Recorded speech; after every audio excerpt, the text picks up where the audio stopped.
سے جو دن بھر نماز پڑھے اور گناہوں سے بچے اور رات میں جا کر شیطان کے بہکاوے میں آ کے اب گناہ لکھا نہیں کرو گے یہ کرے، یوں بول دیا کرو شیطان کے بہکاوے میں آ کے گناہ کرے، پورا لکھا ہوا ہوتا ہے یہ کرے، منہ سے واضح نکل جاتا ہے یہ الفاظ، تو لوگ کہیں گے اچھا یہ بھی ہوتا ہے رات کے ٹائم پہ، بہت سے لوگوں کا کہیں گے یہ تمہیں پتہ ہی نہیں تھا۔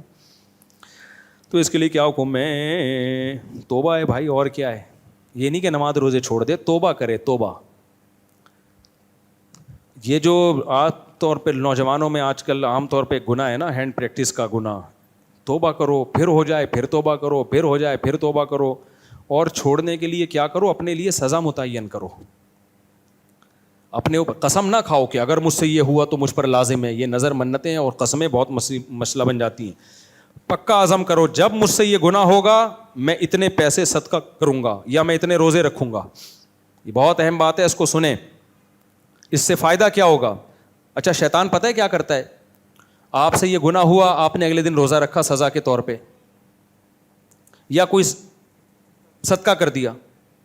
جو بہت زیادہ دھتی ہوتے ہیں ان کو تو ہم روزہ رکھنے سے منع کرتے ہیں کہ وہ روزے میں بھی یہ کر رہے ہوتے ہیں، پھر بڑی فلمیں ہیں بھائی مارکیٹ میں چل رہی ہیں، وہ روزے میں پھر روزہ بھی نہیں رکھ رہے ہوتے، روزے میں یہ کام تو اور زیادہ گناہ ہے، روزہ بھی گیا تمہارا۔ ان کو ہم کہتے ہیں صدقہ کرو پیسے۔ تو جب وہ پیسے صدقہ کرتے ہیں تو پھر ان سے گناہ ہوتا ہے، تو شیطان پتہ ہے کیا کرتا ہے؟ صدقہ کرنے سے کوئی فائدہ نہیں ہوا، نا نا نا نا نا، یہ تمہاری بھول ہے، فائدہ ہوا ہے، ایک دم نہیں ہوگا۔ پھر اگر ہو گیا ہے صدقہ کرو، پھر ہو گیا ہے صدقہ کرو، توبہ بھی کرو صدقہ بھی کرو۔ ہوگا پتہ ہے کیا؟ کچھ دنوں میں یہ گناہ اگر دن میں 6 دفعہ ہو رہا تھا تو 3 دفعہ ہو جائے گا، 3 دفعہ ہو رہا تھا تو 2 دفعہ ہو جائے گا، 2 دفعہ ہو رہا تھا تو 1 دفعہ ہو جائے گا۔ اور بڑی بات یہ ہے کہ بالفرض گناہ نہیں بھی چھوٹ رہا تو جس پلڑے میں گناہ آ کے رکھے جا رہے ہیں نیکی کا پلڑا بھی تو بھاری ہو رہا ہے نا، اسی حساب سے۔ نہیں آ رہی میرا خیال ہے بات؟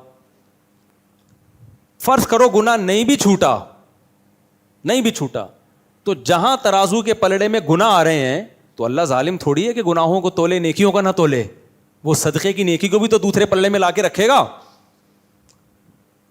اور یہ میں گارنٹی سے کہتا ہوں جو شخص اپنے لیے سزا متعین کرے گا اور اس سزا کی پابندی کرے گا، ڈرامے نہیں کرے گا کہ یار چونکہ اس سزا دینے کے بعد بھی گناہ چھوٹ تو رہا نہیں ہے، کیا فائدہ ہے ایسی سزا کا، تو نہیں دو سزا اپنے آپ کو، نا نا نا نا، گناہ 100 دفعہ ہو 100 دفعہ سزا دو۔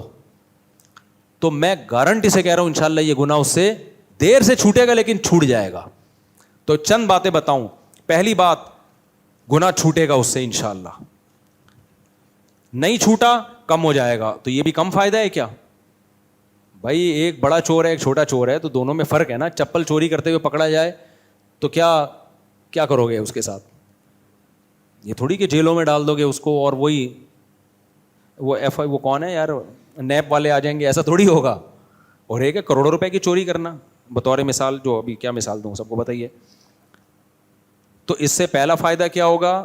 کفارہ دینے سے، جرمانہ دینے سے گناہ ایک نہ ایک دن انشاءاللہ چھوٹے گا۔ نمبر 2، نہیں بھی چھوٹا کم ہو جائے گا، یہ بھی بہت بڑا فائدہ ہے۔ نہیں بھی کم ہوا تو جتنی دفعہ گناہ ہو رہا ہے اتنی ترازو میں نیکیاں آ رہی ہیں، یہ فائدہ ہوگا۔ چوتھا فائدہ کیا ہوگا؟ مزید آگے نہیں جاؤ گے، بریک لگ جائے گی وہیں تک۔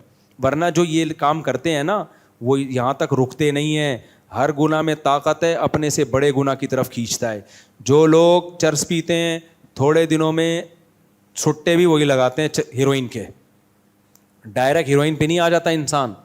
تو یہ جو ہینڈ پریکٹس کرنے والے لوگ ہیں آہستہ آہستہ زنا کی طرف بھی کون جاتا ہے؟ یہی لوگ بڑھتے ہیں، یہی زنا کی طرف جاتے ہیں، لڑکیوں سے دوستیاں۔ تو یہ بریک لگ جائے گی اس سزا کی وجہ سے، وہیں اسٹاپ ہو جائے گا، اس سے آگے نہیں جائے گا۔ تو اس لیے یہ کام کیا کرو، اگر کوئی گناہ ہو جاتا ہے نا توبہ کرو، روکو اپنے آپ کو، شادی کرو، سب سے پہلی بات تو یہ، اور صدقہ کیا کرو یا روزہ رکھا کرو۔ روزہ وہ رکھے جو بہت زیادہ لت نہیں ہو گئی ہے، جس کو بہت زیادہ لت ہو گئی ہے نا تو وہ بھی روزہ رکھنے کا فائدہ نہیں ہوتا۔